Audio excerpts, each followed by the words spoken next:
오늘 그 사실 이정현 공관위가 출범한 것도 있고 국민의힘 홈페이지 가면 뭐 지역 발전을 위한 뭐 인재 영입 막 이런 게 떠 있고 그렇긴 하지만 조선일보는 사설에서 국힘의 싸늘한 설민심 지방선거서 또 심판당한다 이렇게 좀 돼 있는데 이런 상황에서 그러면 보수의 글쎄요 다른 축이라고 할 수 있는 한동훈 전 대표 다시 출마를 다시 한다는 얘기가 좀 이번에 재보궐선거에서 이 얘기를 좀 김종혁 체육관에서 하시는 것 같은데. 아니 제가 저뿐만 아니라 주변에 있는 사람들이 네. 그 나가야 되지 않겠느냐.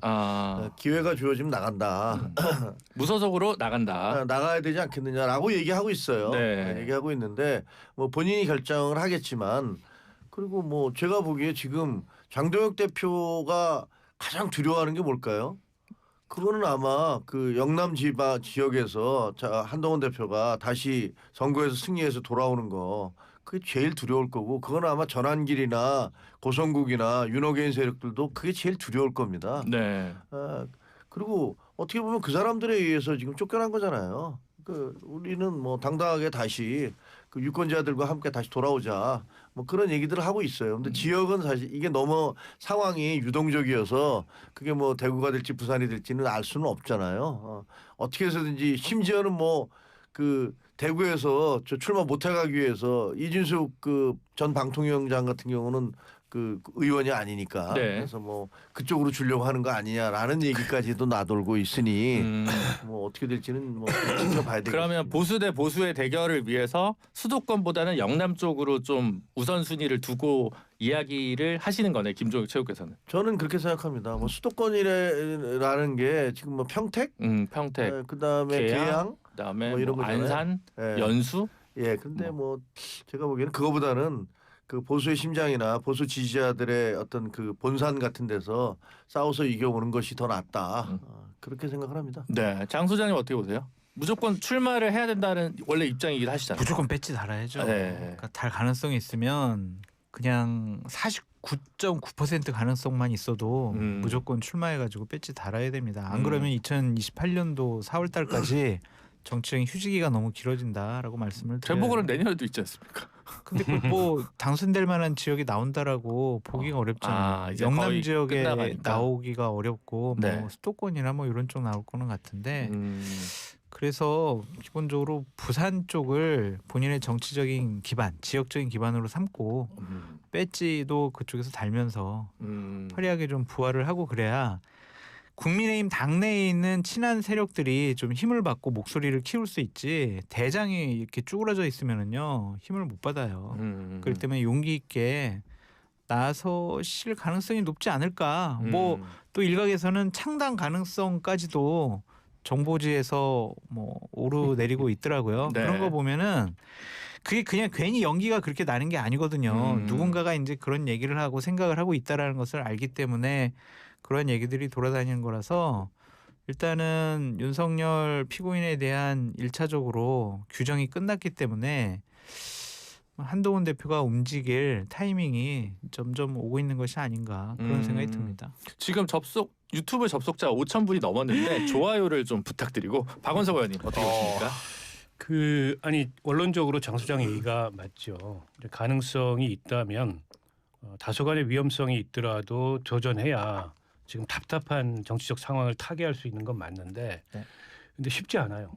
쉽지 않은 상황인 것도만 분명하고 왜냐하면 결국 이제 3자 구도가 되잖아요. 그쵸. 어디 가서든지. 물론 이제 대구 경북이나 부울경 가면 민주당 세가 상대적으로 약하기 때문에 대구 경북 같은 경우에는 3자 구도가 아닌 사실상의 양자 구도를 만들 수 있지 않겠냐. 근데 또 일각에서는 그 양자 구도가 무슨 의미가 있냐. 결국 국민의힘 후보를 이기겠다는 게 뭐 이런 그 지적도 있고 부울경은 특히 부산 같은 경우에는 민주당 지금 지지율이 거의 국민의힘하고 대등해요. 당 지지율이.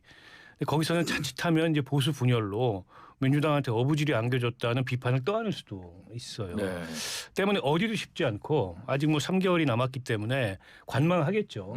그리고 어디가 가장 이제 최적의 그런 출마 지일지에 대해서 검토를 할 텐데 객관적으로 어쨌든 쉽지 않은 상황인 것만은 분명하고 지금 이제 친한계도 우리 김종혁 최고위원처럼 아예 제명되신 분은 모르겠는데 당적이 있는 분들은 강조해요 그렇게. 아니, 당적이 있는 분들은 선거를 지원할 수가 없어요. 네. 그게 바로 또 제명 사유가 될 거예요. 그 지원했다가는. 그러니까 그것도 애매하고 결국에는 단기 필마로 선거를 치러야 되는데 이게 쉽지 않은 상황이에요. 그럼 김종혁 최고께서 바빠지시겠네요. 아니, 저희 바빠지시겠죠. 방송에도 못 저기는 나오고. 무소속이기 저만이 때문에. 아니라 사실은 그 지원해줄 사람들은 아니 물론 이제 쎄습니다. 팬클럽이나 있지만 네. 그러니까 이제 이 당내에 이른바 친한계로 분류되는 정치인들 같은 경우에 내놓고 지원을 못한다 이 얘기를 한 거고 이제 그런데도 불구하고 저는 자칫하면 아까 장 소장 얘기대로 정치적 그 휴직이 이 무관 상태의 이 정치를 오래 해야 되는 이런 난점이 발생할 수 있어서 리스크를 안고도 도전해 봐야 되는 상황인 건 맞는데 또 리스크가 너무 크면 그건 그거대로 고민거리일 것 같아요. 네. 고민은 뭐 본인이 제일 많이 하겠죠. 알겠습니다. 여러분은 지금 무소속 4명과 함께 방송을 듣고 계시고요. 네, 뉴스 정면 승부 장성철 소장, 박원석 전 의원, 김종혁 전 최고와 함께 하고 있습니다. 근데 네. 김행커님 제가 한동훈 대표 측에 네. 좀 제안, 건의, 조언을 드릴 게 있어요. 무료 컨설팅. 네. 네. 뭐더 잘하시겠지만 대단히 훌륭한 분석가들 많은 것 같아요. 그리고 상황 판단 잘하시는 분들 대단히 많아요. 그래가지고 여러 가지 뭐 예측도 잘하시는 분들도 많고. 근데 제가 뭐 거의 다 아는 건 아니지만 거의 대부분 다 알거든요. 측근들을. 선거를 실질적으로 치러본 사람이 없어요. 그러니까 실무적으로 자기 선거를 치르든지 아니면은 정말 선거를 몇 번이나 치러본 보좌관 같은 사람, 실무적으로 진짜 해봤던 사람. 장성철 같은 사람. 그러니까 네. 맞아.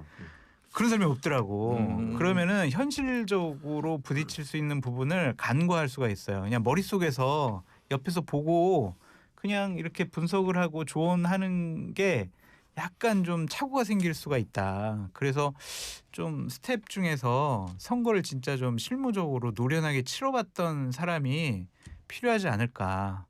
저는 몸값이 좀 비싸가지고. 근데 옆에 뭐야, 계신 지금. 분들이 좀 전략가 분들이 주로 다 전략가야. 원해가 많으신가? 네, 소대장이 없어. 실질적으로 신지호, 뭐 싸우는 김근식 다 이런 큰 얘기 하시는 분들이라 없어. 백병전할 그런 분이 없다. 네. 아니 실제로 선거 기획을 하고 전략을 하고 뭐 이런 분들 실무를 본 분들이 있어야 되는데 그런 분이 좀 안 계시더라고요. 우리 쪽에 누가 있는지 잘 모르니까. 네. 하여튼 알겠습니다. 자폭하자면 그때 지난 총선 때 이제 저도 비슷한 시기에 비대위원장을 했는데 둘 다 법률가 출신의 비대위원장 선거 경험 없이 하니까 둘 다 선거를 망한 것 같더라고요. 네. 자폭하자면 그런 거고요. 민주당 얘기 넘어가 보도록 하겠습니다. 송영길 대표 복당 신청을 하고 내일 개항으로 출마를 하겠다라고 하니까 박수현 원내대변인은 공천은 별개다라는 식으로 일단은 선은 약간 그은 듯한 느낌입니다. 그냥 원론이죠. 네. 원론적으로 공천은 별개지만 지금 민주당 내의 분위기는 대체로 송영길 대표의 행보에 우호적인 여론이 많은 것 같아요. 그게 두 가지인데 하나는 동정론도 있고요. 네. 그리고 송영길 대표가 실제 이재명 대통령이 정치적 재기하는데 결정적 디딤돌을 놔준 거잖아요. 네. 당시에 서울시장 선거는 사실 가능성이 없는 선거였는데 본인이 거기에 도전하면서 지역구를 내놔서 재보궐선거를 통해서 이재명 대통령이 빠른 시간 내에 어떻게 보면 좀 정치적 재기를 할 수 있었던 그런 디딤돌을 놔준 공로가 있고 그리고 이 이슈가 불거졌을 때 돈봉투 이슈가 불거졌을 때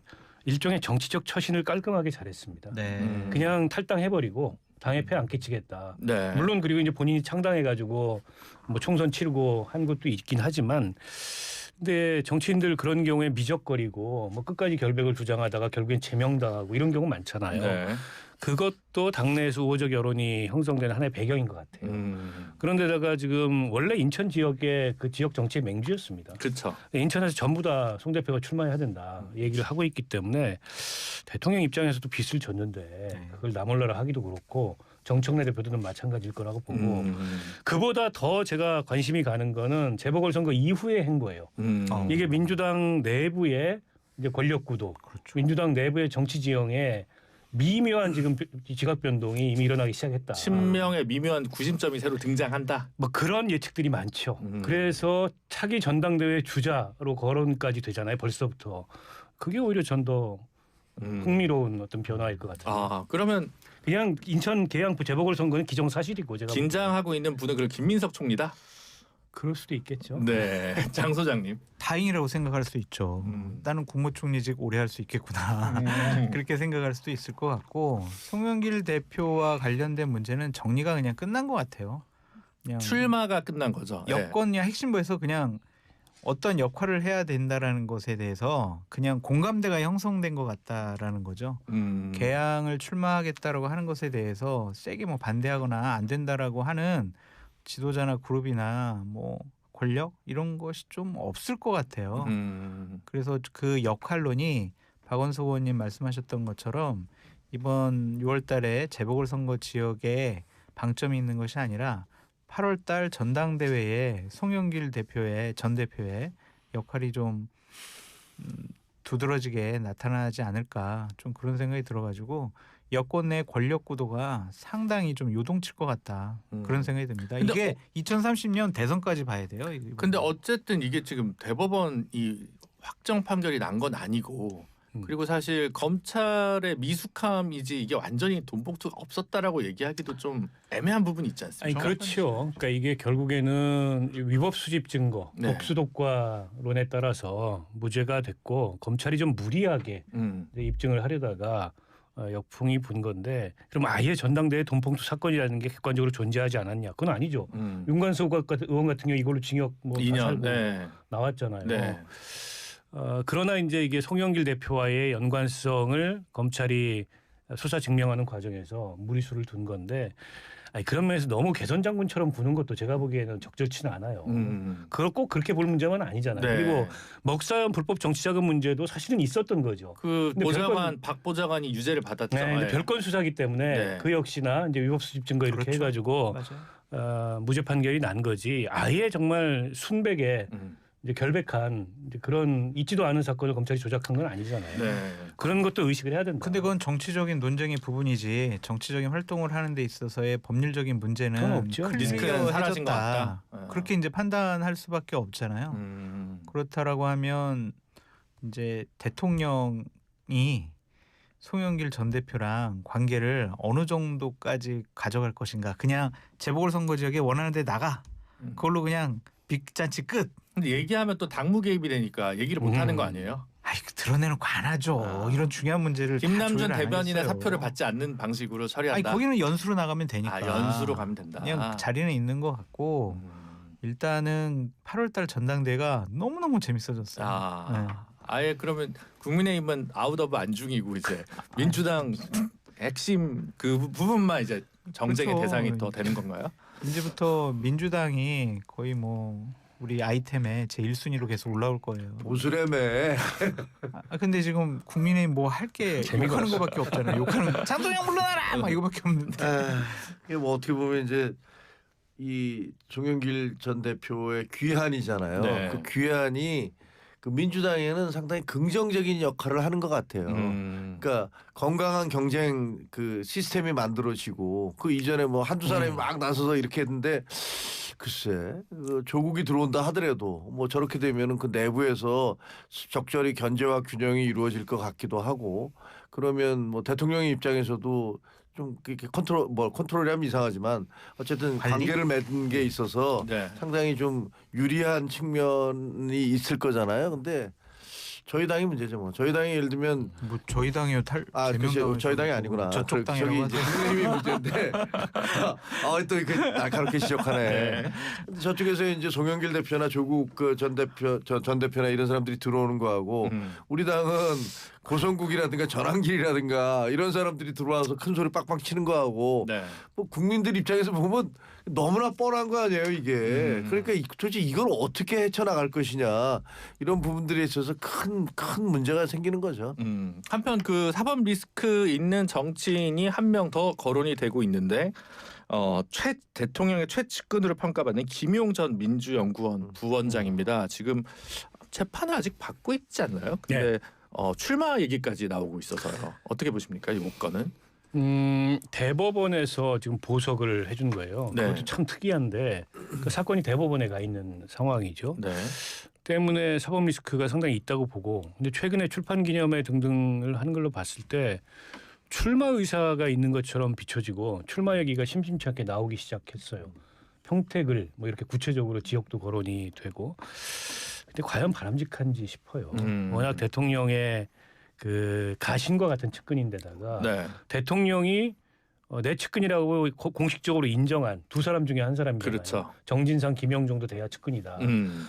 근데다가 대통령하고 같은 사건으로 지금 본인이 재판을 받고 있고 아직 대법원의 사건이 계류 중이고 항소심까지 유죄를 받은 상황에서 징역 5년을 받은 상황입니다. 출마를 강행한다? 이건 누가 봐도 좀 무리한 거고 결국 그 대통령 측근을 어떻게 보면은 그 출마를 시키는 결국 이제 대통령의 의지가 여기 있다 이렇게 해석될 여지가 많은데 무리스럽죠. 그러면은 자칫 이게 보궐선거에 좋지 않은 그런 요인으로 작용할 가능성이 있어요.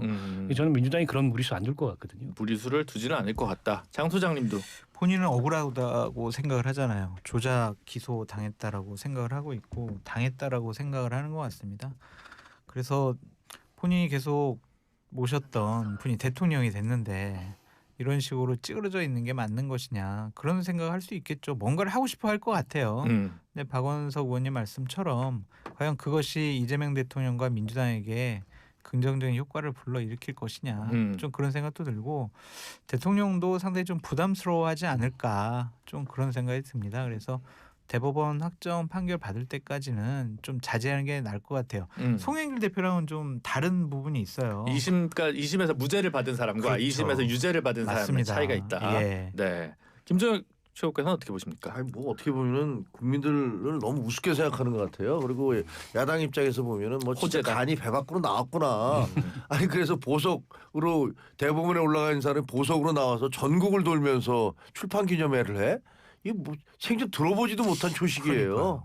얼마나 사람들을 우습게 여기면 이렇게 합니까? 뭐 대통령 자기가 아시는 분이 대통령이 되니까 완전히 무슨 짓을 해도 상관없다라고 생각하는 건가요?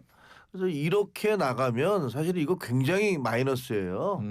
이것도 마일리지 쌓이는 거거든요. 네. 본인이 이쪽에서 뭐 잘한다라고 얘기하니까 뭐 진짜 국민들 상투 위로 올라오겠다는 거냐 이런 식으로 가면 민심은 하루아침에도 변할 수 있어요. 그래서 이렇게 무리수 안 두셨으면 좋겠습니다. 네. 대한민국 정치를 위해서라도. 이런 상황에서 민주당 내에서 여전히 또 다른 하나의 이슈가 좀 있는데 이견이 좀 드러나는 이재명 대통령 공소 취소 모임입니다. 전국을 순회하겠다고 하고 87명인가요? 국회의원들이 이름을 올렸다고 하는데 유시민 작가나 정준희 교수는 이건 좀 도를 넘은 것 같다. 이건 적절치 않은 거다. 좀 더 개혁에 집중해야 되는 거 아니냐라고 좀 비판을 하고 있는 것 같습니다. 이 상황 어떻게 좀 보십니까? 저는 유시민 작가의 최근 현안에 대한 대부분의 생각이나 발언에 동의하지 않아요. 네. 그런데 이 얘기는 맞는 것 같아요. 이 얘기는 맞는 얘기다. 왜냐하면 아니 대통령의 이 불소추 특권 때문에 대통령 재판이 당장 재개될 일은 없습니다. 임기 끝날 때까지. 그리고 대통령에 대한 기소가 조작 기소라면 그건 사법 절차를 통해서 바로 잡혀지는 게 좀 맞다고 봐요. 근데 이거를 입법부 구성원인 국회의원들이 더구나 여당의 의원들이 저렇게 세력을 과시하면서 검찰을 찍어 눌러서 형사사법 체계의 결과를 뒤바꾸려고 한다는 거는 삼권분립에도 위배될 뿐더러 매우 부적절한 정치적 행위고 대통령한테 부담이 될 겁니다. 오히려 부담이다. 네. 그리고 사실 명분은 저걸 내걸었지만 공소취소를 내걸었지만 내용을 뜯어보면 결국에 이제 친명 세력화로 누가 봐도 비칠 수밖에 없는 이제 그런 시점에 그런 방식으로 저거를 조직을 했어요. 네. 게다가 정청래 대표하고 가까운 의원들은 들어가겠다고 했는데도 지금 여기 가입이 안 됐다는 거 아닙니까? 네. 뭐 기한이 지났다 뭐 이런저런 이유로 인해서 네. 아니, 누가 봐도 뻔히 들여다 보이잖아요. 네. 근데 저걸 저렇게 여당 의원들이 부끄러움도 모르고 한다는 것 자체가 제가 보기엔 매우 부적절하고 오죽하면은 뭐 유시민 작가가 네. 내가 미쳤든지 저 사람들이 미쳤든지 둘 중 하나다 네. 라고까지 얘기했겠습니까? 네. 그렇게 극단적인 평가가 나올 만큼 부적절해요.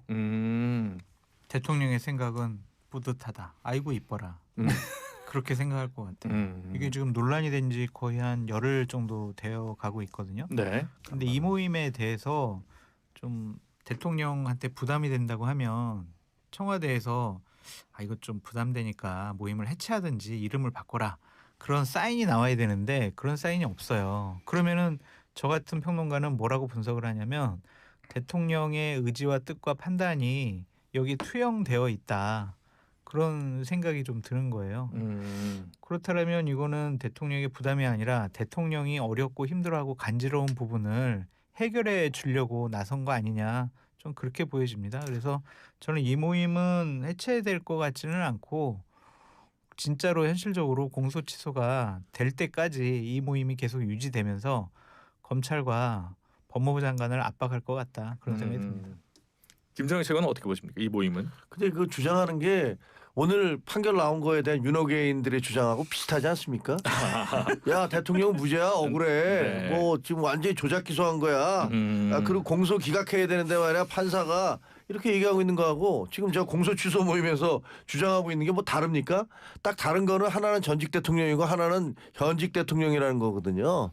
그래서 정상적인 사람들이 생각할 수 있는 법적 상식을 다 뛰어넘어서 주장하고 있는 거. 그 법적 절차 다 뛰어넘잖아요. 세상에 대한민국 국민 중에서 이렇게 주장할 수 있는 사람들이 누가 있습니까?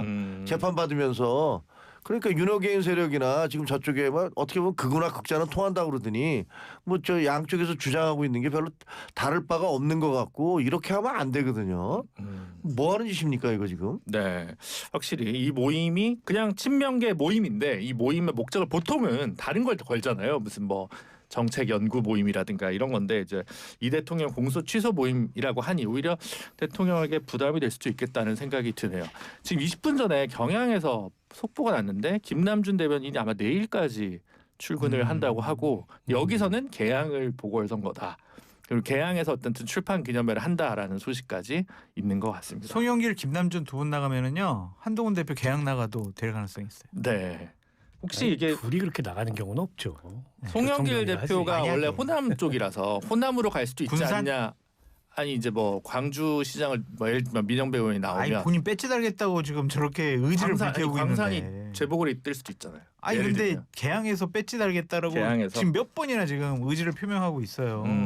그래서 다른 데로 가는 것은 좀 예상하기가 어렵습니다. 네, 그 호남 얘기하니까 조국혁신당은 계속 민주당 군산에 공천하지 마라라고 세게 얘기를 하고 있습니다. 그리고 통추위 관련해서도 뭐를 위한 통합이냐 얘기를 해라. 이게 선거연대를 하겠다는 거냐 말겠다는 얘기를 해라라고 해서 다소간의 강공 드라이브를 좀 걸고 있는데 조국당과 그 민주당의 선거연대 가능성 좀 부정적인 여론이 조금씩 더 많아지는 것 같습니다만 어떻게 보시는지. 그러니까 돈도 백도 그리고 뭐 힘도 없는 사람들이 자존심만 강한 거 아니냐, 그렇게 좀 보여져요. 지금 협박을 한다고 또 요구를 한다고 민주당이 들어줄 만한 현실적인 이익이 없어요. 그냥 배려죠. 네. 그냥 조국 혁신당에서 사정을 하면 그래? 그래도 뭐 대선 때 같이 했고 진보 진영이니까 뭐 하나 줄까? 이렇게 생각할 수밖에 없는 건데 지금은 협박을 하고 있어요. 협박. 조국 혁신당이 힘도 없으면서. 그러면은 감정이 상해요. 그럼 어떤 논리적인 이성적인 협상이 불가능해 보입니다. 그래서 자꾸 공개적으로 드러내놓고 조국 혁신당에서 이거 하자, 저거 하자, 이거 안 할래? 저거 하자, 이거 안 할 거야? 이런 식의 반응과 메시지를 내는 것은 결코 자신들의 목적을 달성하기 위한 좋은 수단이라고 보기엔 어려울 것 같습니다. 글쎄 그게 이제 협박이면 오히려 좀 낫죠. 네. 협박할 능력이 있다는 거니까. 협박보다는 약간 생떼, 생때 뭐 투정 이렇게 아, 비춰지는 게 사실이고, 그러면 민주당의 공기는 훨씬 더 차가워질 거예요. 그러니까 이게 세력이 없고 힘이 약한 그 쪽이 힘이 강한 쪽하고 뭔가 연대나 통합이나 이런 걸 이끌어내려면은 그냥 뒀을 때 실질적인 위협이 된다. 그렇죠. 이걸 이제 상대가 느끼기만 해야 돼요. 그럼. 근데 조국혁신당이 아무 위협이 안 돼요. 민주당에서 보기에 네. 진짜 그렇게 끝까지 한번 가볼 거야? 그 지지층들이 가만히 안 있을 걸? 그러면 이제 조국혁신당이 이제 점점점 말수가 줍니다.